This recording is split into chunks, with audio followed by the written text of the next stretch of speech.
Welcome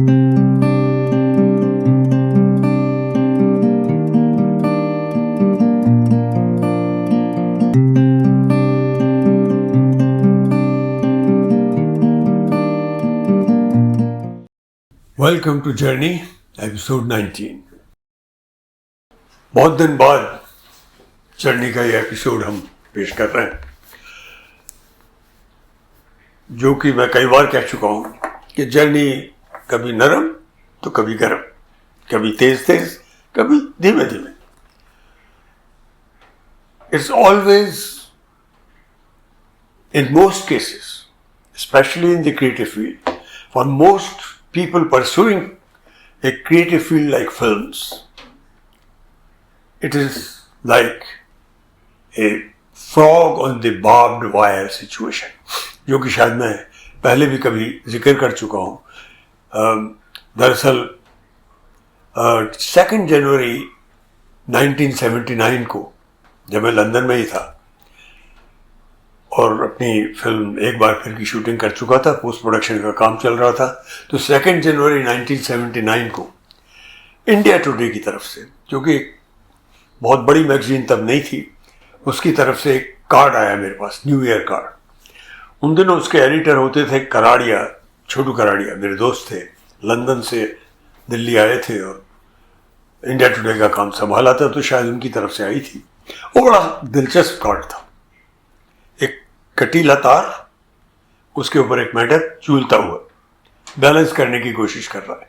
that was the card from them and that was so interesting that for years, जब तक वो कटफट नहीं गया, मैं अपने बोर्ड पे एक लगा कर रखता था उसको।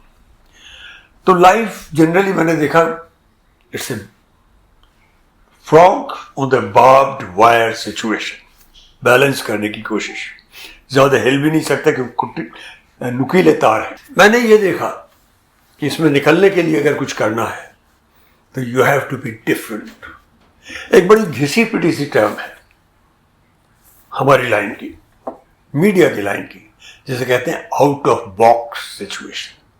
You have to do something which is out of box. तो जब ये संघर्ष की स्थिति हमारी चलती थी तो आउट ऑफ बॉक्स सोचते थे हम लोग। और एक दौर ऐसा था जब एक बार फिर मेरा लीन पीरियड चल रहा था और इन दिनों मेरे दोस्त मार्क जुबैर, जो कि हीरो थे मेरी फिल्म ये नज़दीकियान, वो भी यहीं थे, मेरे साथ ही रहते थे जुहू में।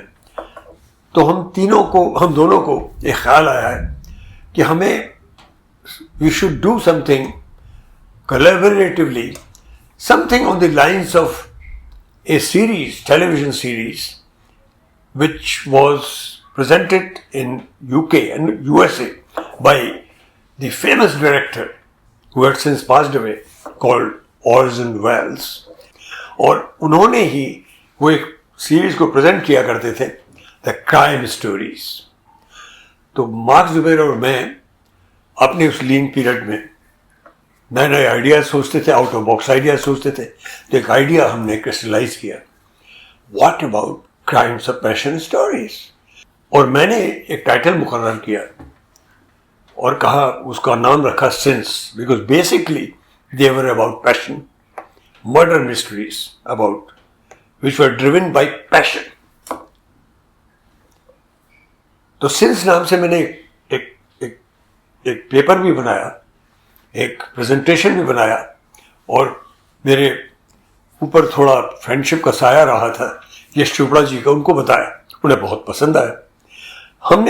मैंने जब उसे बनाया तो मैंने ये भी तय किया था कि उसका बजट काफ़ी कम रखेंगे। तो यश जी को पसंद तो बहुत आया, पर उन्हें हमेशा डाउट रहा कि ये कैसे बन सकती है इतने कम में।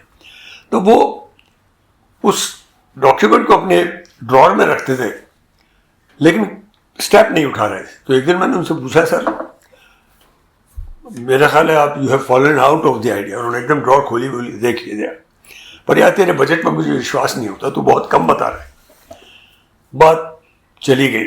मेरे दिमाग में जो स्टोरी आ रही थी, जो कि बहुत मुझे पकड़ा हुआ था जिसने, वो थी एक क्रिश्चियन प्रीस्ट के बारे में केरला में, जो कि मैन ऑफ गॉड है, लेकिन उसका पैशन उसको कब्जे में ले लेता है, and gradually how he becomes a man of devil. ये जो डिलेमा है ह्यूमन माइंड का,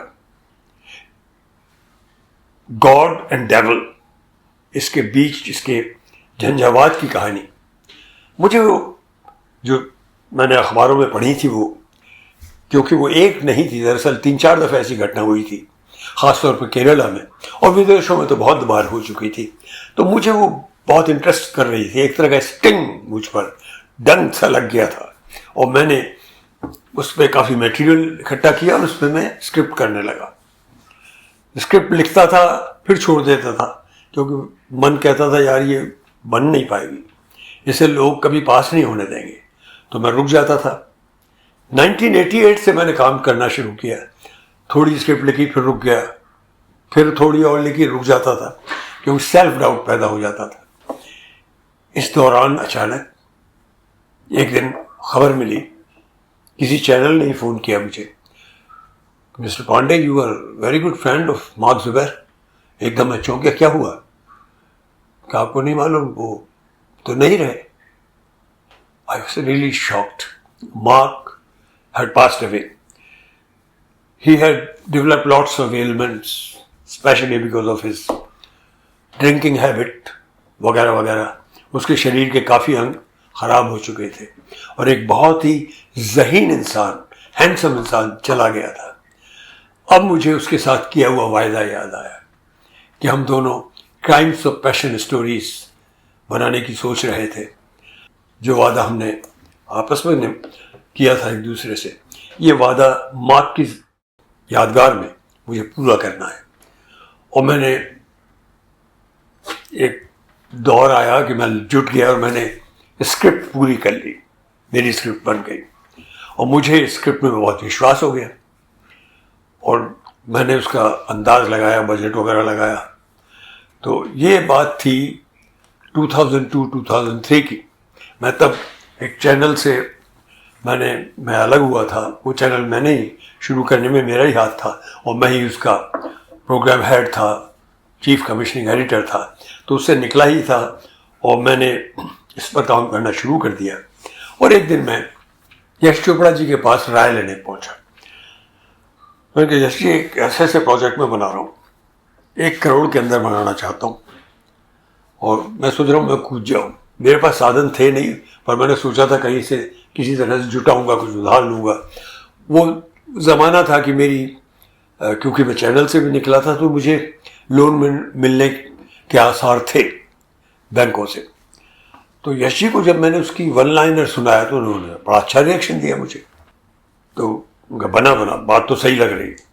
तो उनका उत्साह देख के मैंने उनसे पूछा, Yash ji would you mind very much कि मैं अगर आदि को अपनी स्क्रिप्ट पढ़ने के लिए कहूँ? आदि चोपड़ा उनका बड़ा बेटा, जैसे स्क्रिप्ट्स का बड़ा अच्छा सेंस था, वो जवान था, नौजवान था, और मुझे बहुत मनी मन उसके प्रति आदर था, उसके जजमेंट के बारे में। तो मैं पूछ लो। तो उन दिनों यश जी अपने प्रेजेंट ऑफिस में, जो कि बहुत ही बड़ा ऑफिस वहाँ नहीं थे, जुहू में था उनका ऑफिस, तो मैं उनके कमरे से निकला, और बगल वाले कमरे में आदि था।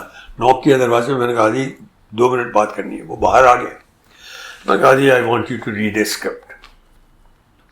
आदि बोला, I am very busy, you know there is no time. मैंने कहा भाई, I want your reflection on that. मुझे बहुत विश्वास है तुम्हारे अंदाज पे, यू नो, किसी चीज़ को समझने के लिए। तुम उस पीढ़ी के हो और जो कि फिल्मों को देखती है, इसलिए तुम्हारे जो इनपुट्स हैं वो मेरे लिए बड़े इंपॉर्टेंट होंगे।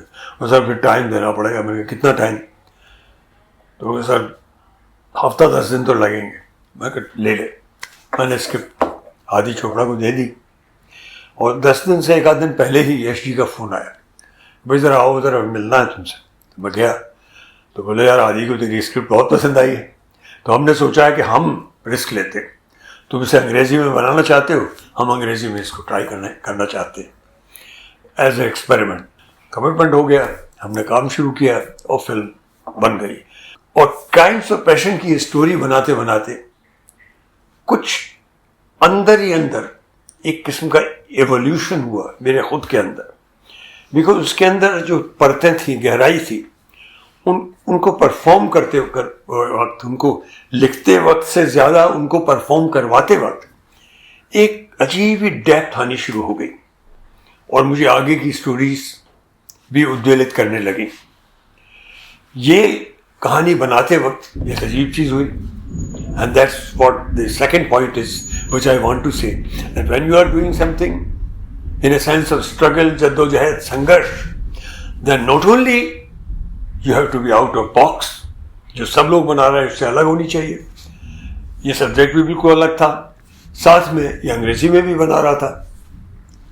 तो एक बहुत इंपॉर्टेंट चीज़ ये भी थी कि इसका बजट कम होना चाहिए, जो बजट है उसके अंदर बन जानी चाहिए। वो कैसे करेंगे? तो अजीब चीज़ हुई।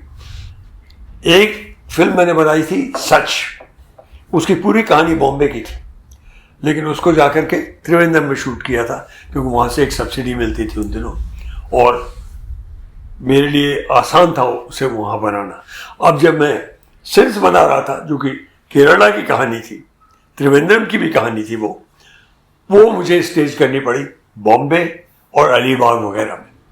इसके लिए बहुत इन्वेंटिवनेस की ज़रूरत थी कि आप एक एक चीज़ को, एक एक जो आपकी लोकेशन है, एक एक इंडोर लोकेशन या आउटडोर लोकेशन जो भी है, इस तरह से चुने कि बिल्कुल लेजिटिमेट, सही लगे।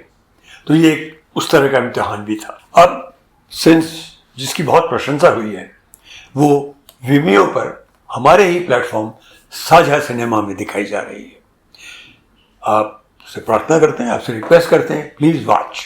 द ओनली थिंग इज, यहाँ आपको कुछ पैसे देने पड़ेंगे। In dollars it is $2.99, about $3 का ये। फर्स्ट 500 लोगों के लिए 50% डिस्काउंट की व्यवस्था है, तो उसके लिए एक लिंक है, वो लगाएंगे तो पैसे आधे हो जाएंगे। हमारी 2 फिल्में हैं वहाँ।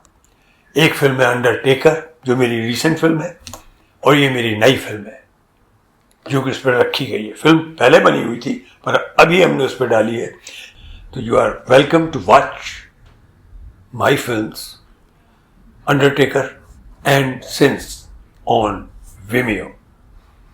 उसका ट्रेलर के लिंक इसके साथ ही हम दे रहे हैं। Press them and you will be there, and then pay a little money and watch these films. Thank you so much.